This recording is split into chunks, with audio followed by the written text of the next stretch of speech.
They call them pale crawlers, but, for us, who saw them at night, they were just another unbriefed threat. Darkness in the field, and like the darkness you know back home in your own comfortable bed. Pull up a chair and listen close, because some stories are best shared in a quiet smoke pit. When you enlist in the Marine Corps, you expect to face enemies that have names and faces.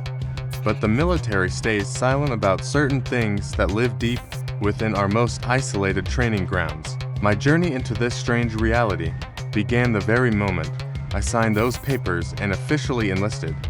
I wasn't just any soldier. I earned my place as a member of the elite Recon Marines. Being recon means operating in the shadows where the rules of civilization simply do not apply anymore. We spent our lives in places like Bridgeport and Fort McCoy, mastering the art of silent movement. Training exercises often felt like stepping onto a different planet where every shadow held a potential secret. During land navigation, you learn to trust your compass more than you trust your own tired eyes. The deep woods of the training areas have a way of playing tricks on a weary mind. Our unit had a specific way of doing things that set us apart from the regular infantry. Unlike most troops, Recon Marines in my unit never used tents while we were out in the field. We slept under the stars, exposed to the elements and whatever else might be creeping through the brush. Without the thin nylon of a tent for protection, you feel every shift in the midnight wind. Sitting on fire watch at 3 in the morning makes you hyper-aware of every snapping twig and rustle.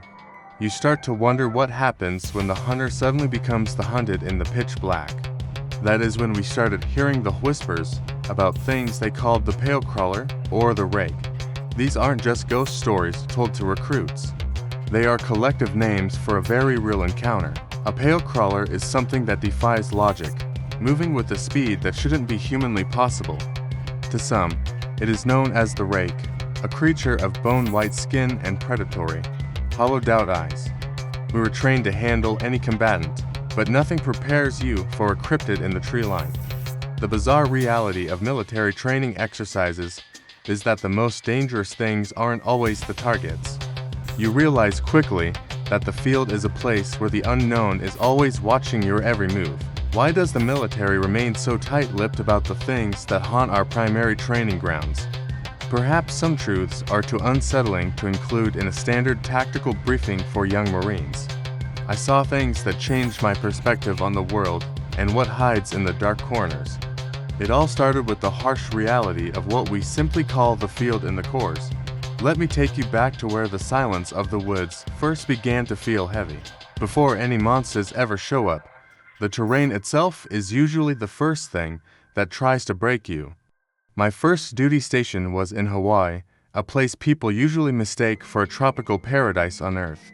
But for us, Hawaii meant preparing for the field by packing heavy rifles and crates of dry food.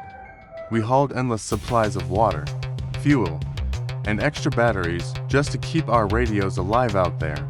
Every piece of personal gear had to be double-checked before we moved out toward the dark tree line. Whether we rolled out in military vehicle convoys or flew in via helicopters, the transition felt jarring. You leave the bright lights of the base behind and disappear into a thick, suffocating wall of green. The jungles there are dense, covering the training installations in a tangle of vines and prehistoric-looking plants. Daytime is a humid blur, but the nights are where the environment truly begins to test your resolve. When the sun goes down, the wind picks up and cold rain starts slashing through the canopy. You sit there shivering in the mud, listening to the trees groan under the weight of the storm. The wet darkness is home to giant centipedes that deliver bites so painful they feel like liquid fire.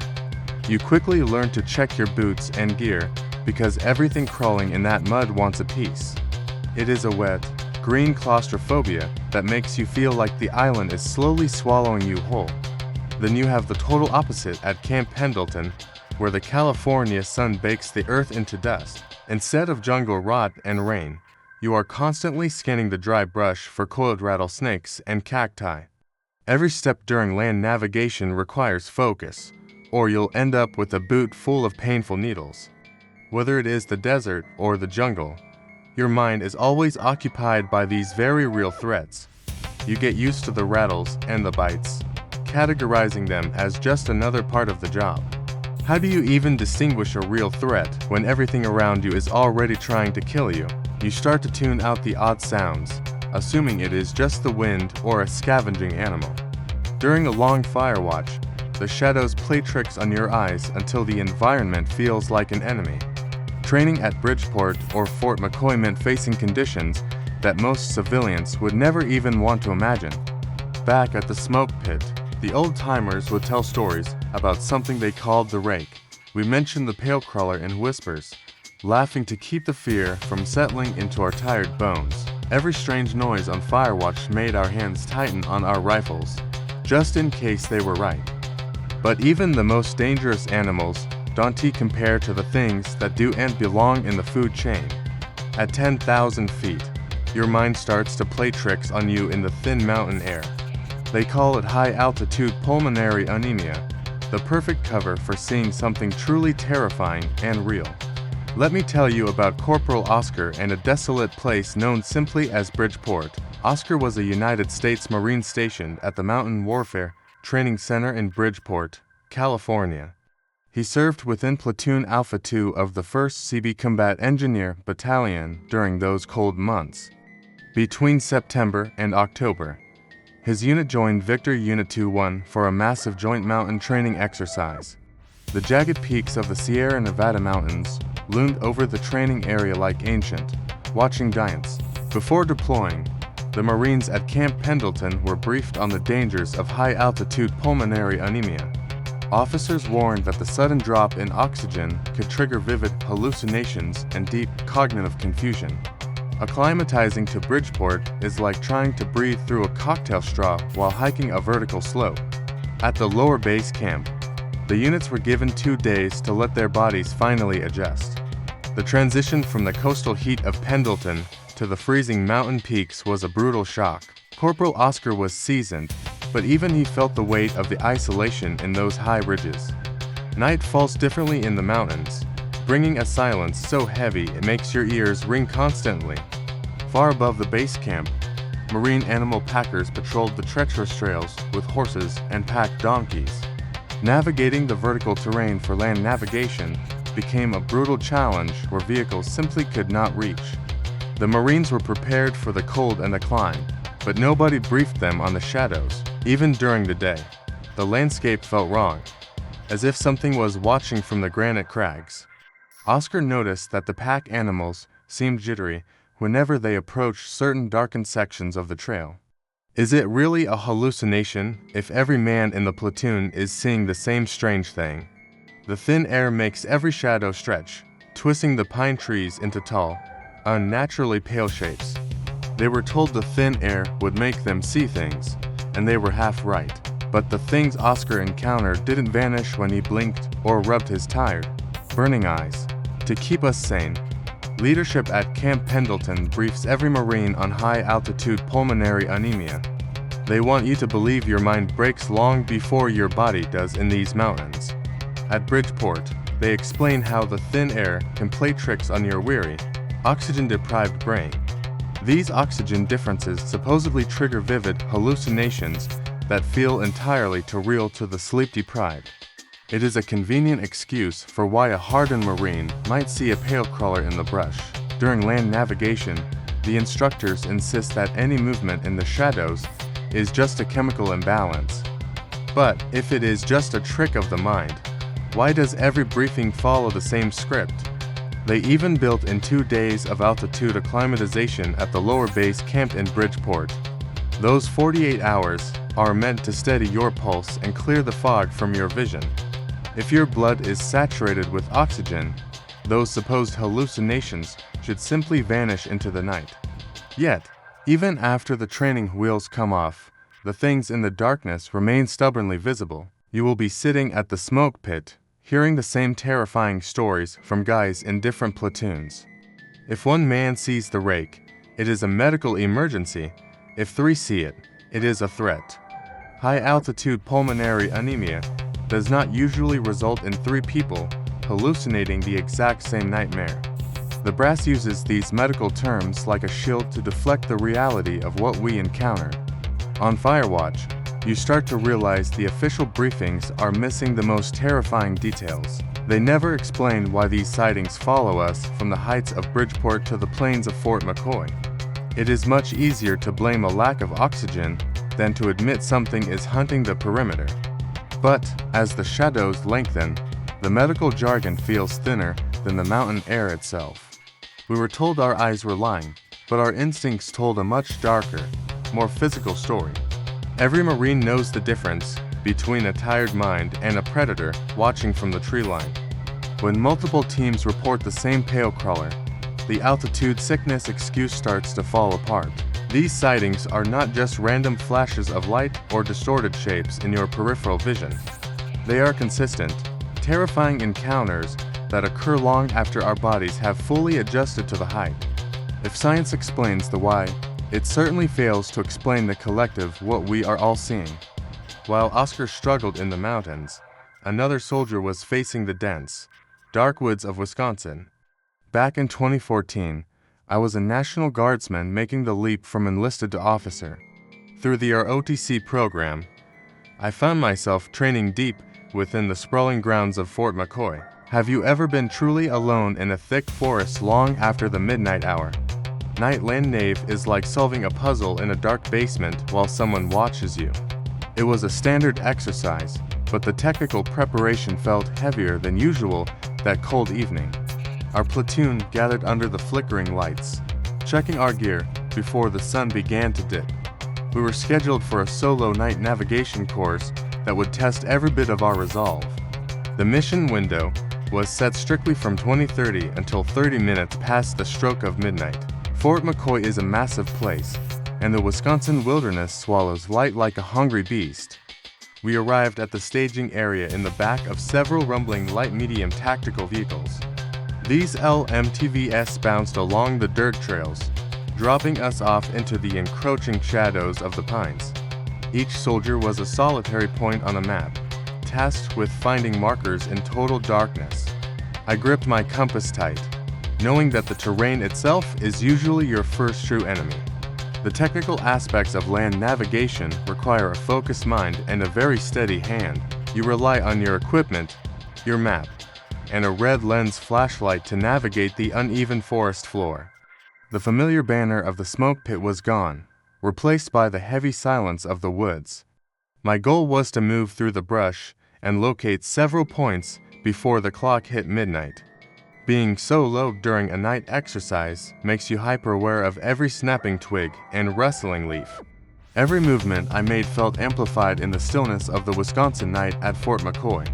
I checked my watch, seeing the glow of the dial as 20:30 approached with steady indifference. The transition from enlisted life to the officer track meant I had everything to prove tonight. I stepped off the trail and into the tree line, leaving the safety of the staging area behind. The equipment felt standard, but the growing sense of vulnerability was something I had never expected. Navigation in the dark is a mental game where your own imagination can become a dangerous foe. I focused on the technical steps, counting my paces as I pushed deeper into the black woods. The night was young, and the 4-hour window felt like an eternity waiting to be filled. The equipment was standard, but the encounter waiting for me in the dark was anything but. I had no idea that my training was about to be interrupted by something truly nightmarish. The woods of Fort McCoy were hiding more than just navigation markers on that eerie 2014 night. Back at Bridgeport, the storm was moving in, bringing a different kind of freezing mountain chill. Our team was stationed at LZO, known as the highest landing zone in all of Bridgeport. At the time, Oscar was a young lance corporal facing the most brutal conditions of his career. He served as a water dog, a specialist who kept the unit hydrated in these arid peaks. One Marine had recently spent $250 on a high-quality, professional-grade bayonet. It seemed like a lot of money until the environment turned hostile and our nerves began fraying.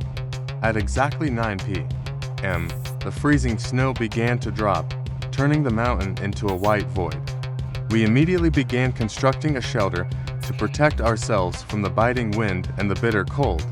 The group hauled heavy rocks and massive boulders to serve as anchors for our temporary mountain home. We used wooden stakes, driving them deep into the earth to provide the support we needed. A single, weathered tree acted as the primary pillar for the shelter we were trying to build. We stretched our tarps tight, securing them to the tree until they formed a sharp pyramid shape. This makeshift tent was our only sanctuary against the freezing storm that was quickly burying the peak. The falling snow created a thick white wall, hiding everything that might be lurking in the shadows. Up at 10,000 feet, the thin air can make your mind see things in the darkness. Would you even be able to spot a pale, human-looking face staring back through the blinding blizzard? We huddled together inside our pyramid, listening to the wind scream against the thin fabric walls. Every strange noise outside felt amplified, as if the mountain was alive and breathing around our camp. We thought we were just securing our perimeter against the weather and the harsh mountain elements. We didn't realize we were actually setting the stage for a terrifying visitor in the dead of night. To understand what happened next at Fort McCoy, you need to understand the eerie red light rule. Forget what you see in movies. In the real woods, we never use bright white lights. Instead, I used a red lens that turned the dark world into a deep, bloody shadow. Navigating with a red lens felt like looking at the forest through a veil of dried blood. These specialized flashlights were essential for minimizing the impact on our night vision in tactical environments. When the world turns red, your depth perception fails and every shadow seems to move forward. This is the reality of land navigation, where finding engineering stakes was my battle against darkness. I survived by carefully plotting coordinates on a map and trusting my compass through the brush. Every soldier carries a military headlamp, a tool designed for survival, but prone to betraying position. My rugged headlamp would cycle through solid white, flashing white, solid red, and finally flashing red. Clicking through those settings felt like an eternity when I was trying to remain hidden alone. The training course at Fort McCoy was unforgiving, especially when I was out there completely isolated. On that night, approximately 15 of us were scattered across the massive, dark woods course. 15 people might sound like enough, but in those dense woods, I felt dangerously and utterly alone. How do you tell a fellow soldier's distant silhouette from something else lurking in the dark? I searched for a single engineering stake, a piece of metal marking my path to safety. The Wisconsin air grew heavy and silent, broken only by the crunch of dead leaves beneath me. I wondered if the pale crawler was watching me from the deep, red shadows of the brush. I told myself it was just another soldier, another one of the 15 lost in the maze. But that red light doesn't just protect your vision, it hides what is actually moving in trees. Out in the field, noise discipline isn't just a rule, it is your only lifeline against the dark. Every snapped twig or rustled leaf becomes a scream when you are deep in the silent woods. You learn to breathe through your teeth, terrified that a single exhale might give your position away. At the smoke pit, we talk about the sounds that shouldn't be there, the ones that haunt. The pale crawler thrives on that silence, waiting for you to make one single, fatal acoustic mistake. For a soldier, specific mechanical noises are hardwired into our brains as signals of immediate, lethal danger. Imagine being Oscar, drifting into a shallow sleep while the mountain air of Bridgeport turned ice cold. At exactly 10 p.m., the heavy silence was shattered by a sound every Marine knows by heart. The distinct, metallic clatter of a rifle's charging handle being racked echoed through the pitch-black campsite. It is a sound that means someone is ready to kill. Yet Oscar was supposed to be alone. Your heart hammers against your ribs, because that sound should not exist in a desolate training area. But as terrifying as a weapon rack is, some sounds defy every piece of tactical logic we know. Shift your focus to Fort McCoy, where the woods hold secrets that no firewatch shift can ever explain. You might hear the heavy brush breaking, expecting a deer, but the reality is much more twisted.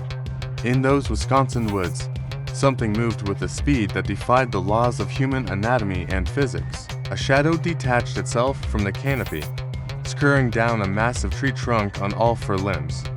It didn't climb like a man, it flowed like a predator, its pale skin flashing under the red light. Hearing a rake move is like listening to dry bones scraping against the rough bark of an oak. This is why we stay awake, staring into the tree line until our eyes burn from the strain. When the woods go quiet, the real nightmare begins, and your ears are the first to know. Every grunt in the field understands that silence is a shield, but noise is a death sentence. We carry these stories like heavy gear, passing them around the smoke pit in hushed, trembling tones. You never forget the sound of something inhuman claiming the night as its own personal hunting ground. Then, I saw it, a dark shape that froze the breath right in my chest. Deep within the training grounds of Fort McCoy, the red light rule cast long, eerie shadows. I looked up into the branches of a split tree, scanning the canopy for something out of place. 15 feet in the air, perched in that split tree, was a silhouette that simply shouldn't exist. At first, I thought it was just a strange trick of the moonlight against the thick bark. But the outline of a head and shoulders was too clear to be a natural growth. What would you do if a person 15 feet up a tree started looking back at you? The more I stared, the more the silhouette began to take a horrific and unnatural shape. I held my breath, praying that the pale crawler hadn't noticed my presence in the dark woods. The figure looked like a stretched-out, bald person, its skin glowing faintly under the moon's gaze. Its arms were long and spindly, like a spider's legs stretched thin against the rough timber.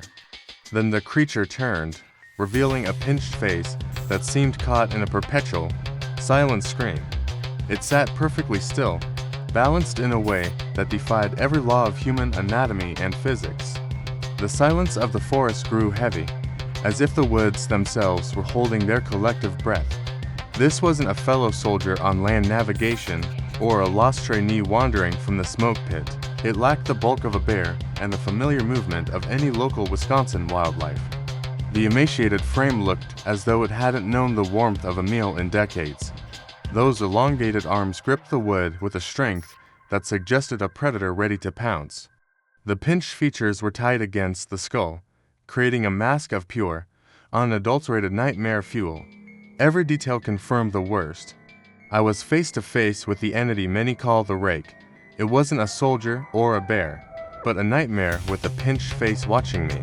You might think this is an isolated incident, but the pattern is actually a global phenomenon. While I stood frozen at Fort McCoy, similar nightmares were unfolding far across the dark Atlantic. This isn't just an American ghost story whispered during a late-night smoke pit session. Evidence suggests the Rake is a viral infection in military lore, appearing almost everywhere at once. Reports from overseas indicate that soldiers in foreign lands are seeing the exact same terrifying thing. British soldiers have shared chilling encounter stories that mirror our own brushes with the pale crawler. These accounts from the United Kingdom describe a creature with that same unmistakable, pinched face. Imagine being on a lonely patrol in the British countryside and seeing those pale, spindly limbs. The descriptions are too consistent to ignore, reaching far beyond the dense woods of Wisconsin. It makes you wonder if these entities are following the movements of military personnel worldwide. But the reports don't stop with the British. The phenomenon extends even further into Europe. German soldiers have also come forward with unsettling stories about these lean, hairless humanoid figures.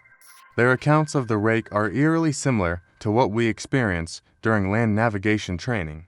Whether in the dense German forests or American mountains, the physical descriptions remain hauntingly identical. Is it possible that this nightmare is a shared reality rather than a simple collective hallucination? These international reports suggest that the threat is much closer than any of us want to believe. We are talking about trained observers from different cultures seeing the same pale, crawling entity. This isn't just a trick of the light or a result of thin mountain air anymore. The Rake seems to be a universal constant lurking in the dark corners of the military world. Every report adds another layer of dread to a mystery that spans across oceans and borders. When soldiers on 3 different continents describe the same creature, you really have to wonder. It is one thing to hear stories at the smoke pit, but another to find them globally.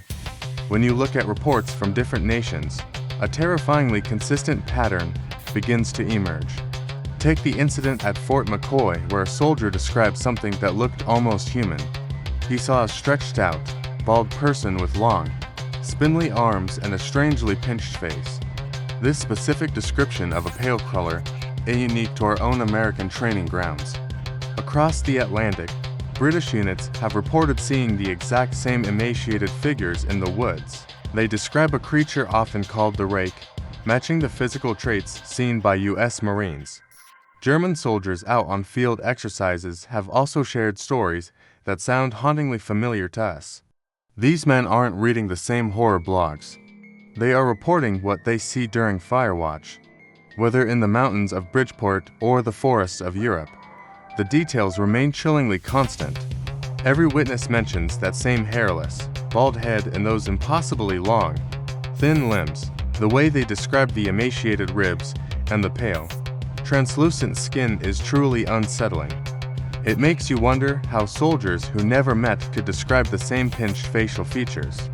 During difficult land navigation courses, these sightings tend to spike among the most exhausted troops.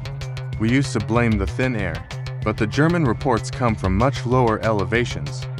This consistency across different branches and nations turns a local legend into a global military mystery. Seeing these traits mirrored in NATO reports validates every terrified soldier who ever spoke up. The emaciated frame and long-limbed stride are the signature of a predator we do not understand. No matter the language spoken, the fear in their voices remains exactly the same. This isn't just a campfire story anymore. It is a documented pattern across 3 different continents. We are looking at a creature that seems to prefer the shadows of our training areas. If a German corporal and a U.S. Marine describe the same thing, you have to listen. These descriptions of a bald, stretched-out entity are becoming too common to simply ignore. Every new report from our allies adds another layer of terrifying evidence to the file. When the details are this specific, the coincidence starts to look a lot like a reality. Back at LZL, the night was getting stranger as the mountain storm began to howl. Tauge at exactly 10 p.m., the heavy silence of Bridgeport was shattered by a mechanical sound. Oscar jolted awake to the distinct, metallic rhythm of a rifle's charging handle being racked. He knew that sound better than his own heartbeat, but no one was holding a gun. The sound cut through the freezing wind, yet no other Marine should have been moving. Instinct took over as Oscar reached out to grip the cold handle of his Ka-Bar knife. He stayed perfectly still, his breath shallow in the thin air, waiting for the next movement. But the night held its breath until the sergeant spotted something far more disturbing. High above the camp, the sergeant's eyes locked onto a strange figure perched on the rock face. It looked human at first glance, but the creature was completely bald and disturbingly naked. Its eyes caught the faint light, shining with an unnatural intensity that pierced the mountain gloom. The sight was like a nightmare come to life, staring back with cold, predatory intelligence. The moment the sergeant's gaze landed on it, the pale figure ducked away from view. It vanished into the shadows of the cliffside as if it had never existed. Why would any creature learn to mimic the specific sound of a military weapon's action? The rest of the firewatch shift passed in a tense silence that felt heavier than the storm. When 6 a.m. finally arrived, the Marines emerged to find their campsite completely compromised. Their protective tarps are lying flat on the ground, no longer shielding them from the elements. Most unsettling of all, the heavy anchors holding the shelter in place had simply vanished. The missing anchors were like a calling card left by a silent thief in the night. This wasn't just a trick of the mind or the thin air. This was physical proof. Stories like this usually end up shared over cigarettes at the smoke pit back at base. Not every story ends with a monster sighting. Sometimes, the real horror is just a leadership mess. As a sergeant in Guam, I learned that the jungle itself can feel like a living nightmare. My name is Sergeant Ullman, and I was leading a specialized 6-man recon team during that deployment. We were attached to the 31st Marine Expeditionary Unit for a grueling 3-day training mission in the heat. Our objective was simple enough. We had to hit a target raid site hidden deep within the brush. This target sat only 1 kilometer away from the road, yet that distance felt like an eternity. The jungles of Guam aren't just dense, they are a suffocating wall of thorns and razor-sharp leaves. Every step meant battling a massive population of oversized spiders that seemed to guard the path. You haven't known true frustration until you re-clearing webs while navigating through a literal wall of green. But the jungle wasn't our only enemy. We were also dealing with the classic land navigation struggle. Why is it always the lieutenant with the map who seems to lose the way when things get difficult? We spent hours hacking through the undergrowth, realizing our course was slightly off from the very start. Navigating Guam's terrain is like trying to find a needle in a room full of giant spiders. As a sergeant, keeping the team focused while leadership argued with the compass was a constant battle. The humidity clings to your gear, making every piece of equipment feel twice as heavy as usual. By the second day of our 3-day mission, the morale of the recon team was beginning to fray. We were constantly scanning for movement, half expecting to see a pale crawler lurking in the thick shadows. Finally reaching that raid site felt less like a victory and more like a desperate relief from the brush. With the mission complete, we prepared for the final extraction back to the safety of the base. A massive convoy of approximately 10 trucks was scheduled to meet us at the designated pickup point. We were waiting for the familiar, heavy rumble of the 7-ton trucks used for our primary military transport. Seeing those 7-ton trucks line up on the dirt road was the most beautiful sight of the week. These are the types of memories that always seem to surface during late nights at the smoke pit. That mission reminded me that even without monsters, the field has a way of breaking your spirit. But in Guam, even a simple mistake felt like a death sentence in that brush. The humor of land navigation training ends exactly where this terrifying pursuit begins. The creature didn't just stay in the tree. It scurried down on all fours. It moved down the thick trunk with a fluid and terrifyingly unnatural grace. I watched in horror as the pale crawler hit the forest floor silently. Adrenaline surged through my system as I realized I was no longer just an observer. Keeping my eyes fixed on the shadows, I slowly began to back away. I carefully sidestepped 10 meters away from the base of that nightmare-infested tree. Every snap of a twig under my boot sounded like a gunshot in the silent woods. The rake didn't charge. Instead, it began to move parallel to my retreating path. It slung through the dense woodland brush, keeping perfect pace with my every step. Can you hear the subtle difference between a person and a monster in the brush? It followed me like a dark shadow that had finally detached itself from the ground. My heart hammered against my ribs as the terrifying realization of being hunted sank in. The thick Fort McCoy undergrowth offered no protection from the eyes watching me. Each time I glanced sideways, I saw a pale blur through the dark leaves. It was a calculated game of cat and mouse played out in the freezing night. I tried to maintain my military bearing, but my hands were shaking on my gear. The creature seemed to enjoy the chase, never closing in, but never falling behind. I focused on the distant tree line, praying for any sign of the main road. Every instinct screamed at me to run, but I knew that would only trigger it. The brush rustled rhythmically as the entity mimicked my pace with terrifying precision. I felt the weight of its gaze, a heavy pressure that made my skin crawl. This wasn't some Firewatch detail. This was a fight for my very survival. I was being hunted by a nightmare, and the road was still too far away. Just as I reached the edge of the woods, I looked up one last time for closure. High above the forest floor, something caught the dim light and froze my very soul. 30 feet up a massive tree trunk, a pale, oval face was peeking directly at me. It was like a moon caught in the branches, perfectly round and entirely, terrifyingly wrong. The creature did not move or blink. It just watched me with an unsettling, predatory patience. I stood paralyzed at Fort McCoy, caught between the urge to run and the fear of moving. Beyond these dark woods, the quiet towns of Sparta and Thomas slept on, completely unaware. Those nearby residents had no idea what was lurking just outside their peaceful, suburban borders. I finally broke the gaze and sprinted toward the distant, flickering lights of my unit. My heart hammered against my ribs like a trapped bird as I cleared the tree line.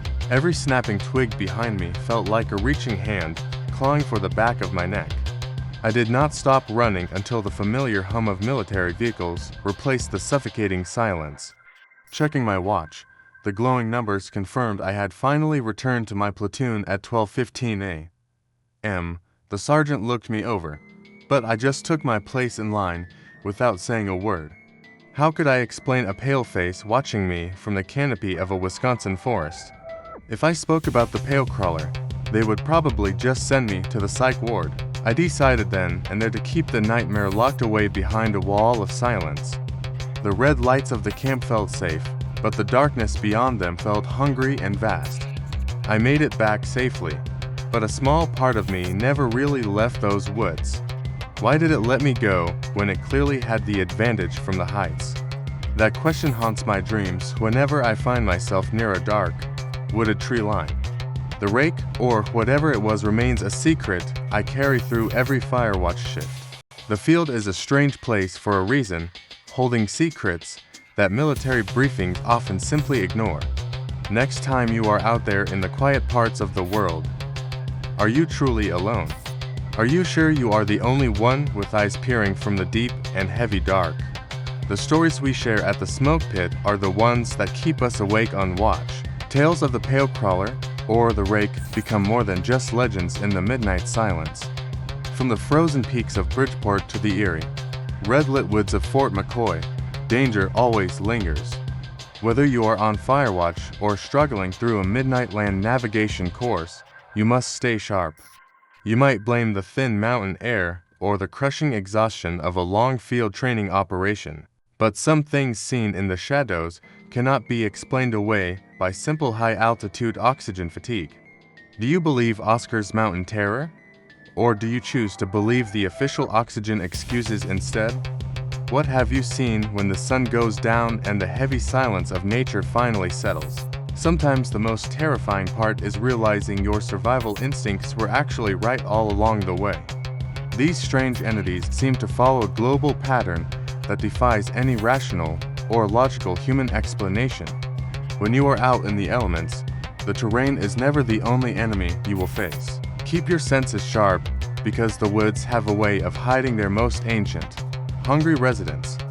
The stories told at the smoke pit serve as a grim reminder of what truly watches us. They remind us that we are rarely as alone as we think during those long, dark nights. Pay close attention to the things that do not belong in your grainy night vision goggles tonight. The world is much larger and more mysterious than any standard mission briefing could ever suggest. Take care of your brothers in arms and never let the darkness catch you completely off guard out there. Some things in the wild are better left undisturbed in the deepest corners of the natural world. If you have experienced something strange, remember that you are not the only one searching for answers. Keep your gear ready and your mind open to the mysteries that inhabit the lonely, wild places. Always keep your head on a swivel whenever you are patrolling the thin edge of the unknown. Keep your head on a swivel, stay alert, and I will see you in the next one.